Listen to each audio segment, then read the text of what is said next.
السلام علیکم ورحمۃ اللہ وبرکاتہ نحمدہ ونصلی علی رسولہ الکریم اما بعد اعوذ باللہ من الشیطان الرجیم بسم اللہ الرحمن الرحیم خیرکم من تعلم القرآن وعلمہ، تم میں سے بہتر انسان وہ ہے جو قرآن کریم کو سیکھے اور دوسروں کو سکھلائے۔ محترم سامعین، قرآن کریم اللہ تعالیٰ کی مقدس کتاب ہے جسے صحیح تلفظ اور تجوید کے ساتھ پڑھنا ہماری سعادت بھی اور ہماری ذمہ داری بھی ہے۔ آج کے اس مختصر ویڈیو میں ہم لہن جلی اور لہن خفی کی چند اہم مثالیں آسان انداز میں سمجھیں گے تاکہ تلاوت قرآن میں ہونے والی واضح اور باریک غلطیوں سے بچ سکیں۔ آئیے اللہ تعالیٰ کا نام لے کر اس سبق کا آغاز کرتے ہیں۔ بسم اللہ الرحمن الرحیم۔ کل ہم نے حروف مستعلیہ پڑھا تھا۔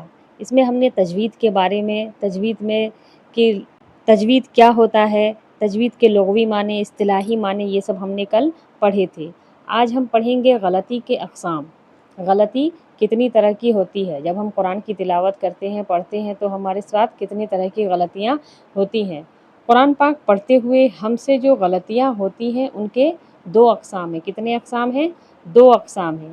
ایک لہن جلی بڑی غلطی۔ لہن جلی وہ غلطی ہے جیسے ایک حرف کو دوسرے حرف میں تبدیل کر دینا، یا زبر زیر پیش کو تبدیل کر دینا، یا وہ غلطی کرنا جس سے الفاظ کا مطلب بدل جائے، اور یہ غلطی کرنے پر گناہ ہوتا ہے۔ یعنی لہن جلی میں ہم زبر زیر پیش حرکات کو تبدیل کر دیتے ہیں یا پھر الفاظ کو ہی بدل دیتے ہیں، اسی کو لہن جلی کہتے ہیں، جس سے ہم گنہگار ہوتے ہیں۔ آئیے ہم اس کی چند مثالیں دیکھتے ہیں۔ جیسے یہاں پر ہے صحیح قل، اس کا صحیح ورژن کیا ہے؟ قل، بڑی قاف سے، لیکن ہم اس کو کیا پڑھتے ہیں؟ کل۔ جیسے ہے قالا، اس کو کیا پڑھتے ہیں غلط؟ کالا۔ صراط، صاد ہمیشہ موٹا پڑھا جاتا ہے تو اس کو کیا پڑھتے ہیں؟ سین سے صراط۔ ربی، را پر ہوگا لیکن ہم اس کو ربی، ربی یہاں پر را پر ہوگا اور تشدید دو بار پڑھا جائے گا، لیکن اگر تشدید ہم چھوڑ دیں، ربی پڑھ دیں تو یہ کیا ہو جائے گا؟ غلط ہو جائے گا۔ اسی طرح سے انعمتا، انعمتا عین نکال کر کے پڑھا جائے گا۔ اسی طرح اگر ہم اس کو غلط پڑھ دیں انعمتا، یا پھر اس کا اعراب بدل دیں انعمتی، تو یہ سب کیا ہو جائے گا؟ یہ غلط ہو جائے گا۔ الضالین، ضاد سے، اگر اس کو ہم الضالین ضا سے کر دیں تو یہ بھی کیا ہے؟ غلط ہو جائے گا۔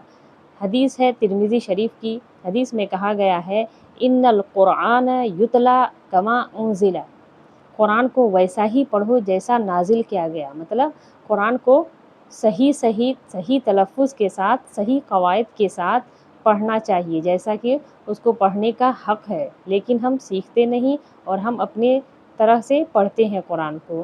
تو یہ سب لہن جلی کی غلطیاں تھیں، اس کی مثالیں تھیں جو ہم نے آپ کو بتائی۔ امید ہے کہ آپ کو یہ سمجھ میں آیا ہوگا۔ اب دیکھتے ہیں لہن خفی۔ لہن خفی یہ وہ غلطی ہے جو ہوتی غلطی ہے پر اس کو کرنے پر گناہ نہیں ہوتا۔ لہن جلی میں کیا تھا؟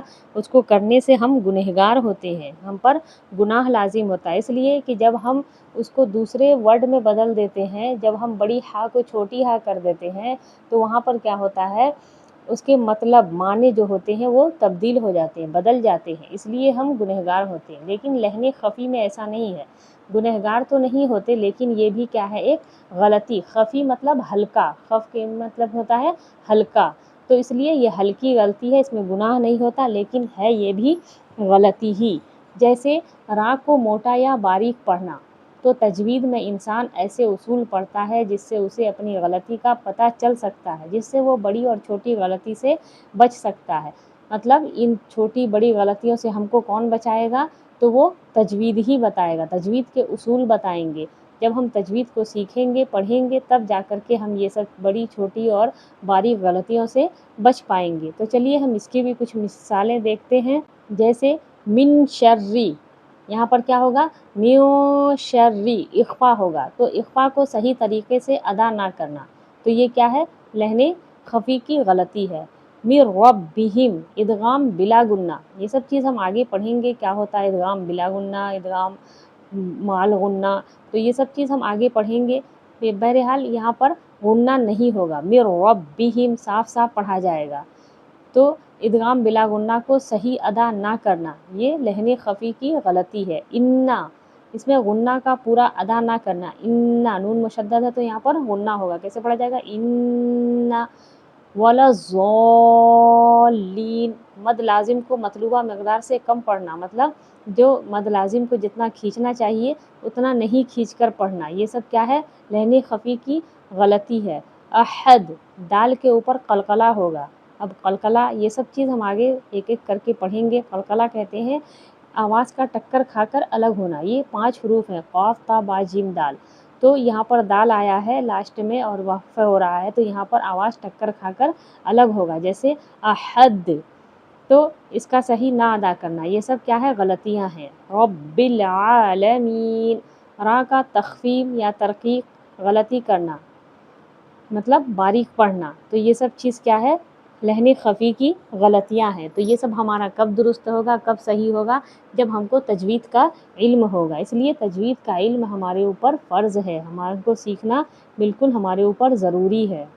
اب کہا جا رہا ہے کہ تجوید کی بنیاد کس پر ہے؟ تجوید کی بنیاد کس پر ہے؟ جیسے ہم گھر بناتے ہیں تو ہماری بنیاد کیا ہوتی ہے؟ پلر ہوتی ہے، تو اسی طرح سے تجوید کی بنیاد کیا ہے؟ الف سے یا تک ہے، الف سے یا تک تجوید کی بنیاد ہے کہ حروف ہیں جنہیں حروف تہجی بھی کہتے ہیں اور حروف الہجا بھی کہتے ہیں، دونوں کو کیا کہتے ہیں؟ حروف تہجی اور حروف الہجا بھی کہتے ہیں۔ جس شخص کے حروف تہجی جتنے مضبوط ہوں گے اس کے تجوید اتنی ہی مضبوط ہوگی اور وہ قرآن پاک کو اچھے سے اچھا پڑھے گا۔ اور زیادہ مشکل کام یہی ہے کہ لوگوں کے حروف تہجی صحیح نہیں ہوتی، تو سب سے پہلے الف سے یا تک کے تمام حروف زبانی یاد ہونے چاہیے۔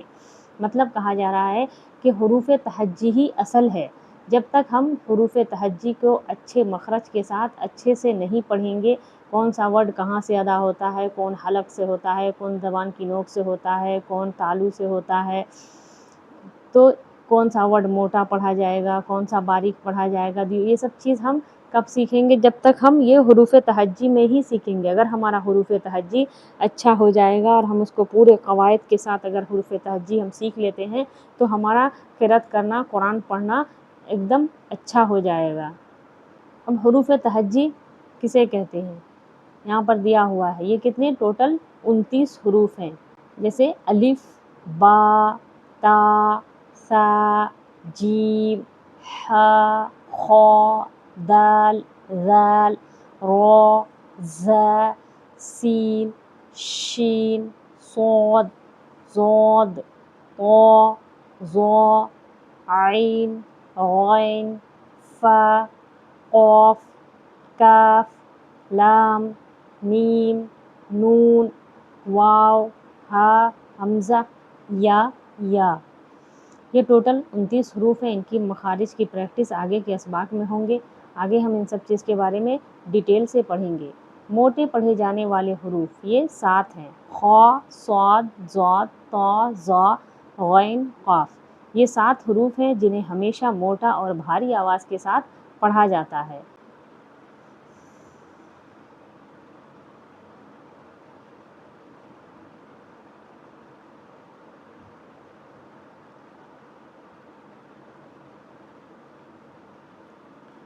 الحمدللہ آج ہم نے لہن جلی اور لہن خفی کی چند اہم مثالیں سیکھی ہیں۔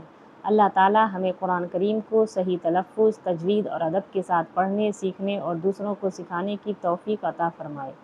خیرکم من تعلم القرآن وعلمہ، اگر یہ ویڈیو آپ کے لیے مفید ہو تو اسے دوسروں تک بھی پہنچائیں تاکہ قرآن کریم کی صحیح تلاوت کا علم زیادہ سے زیادہ لوگوں تک پہنچے۔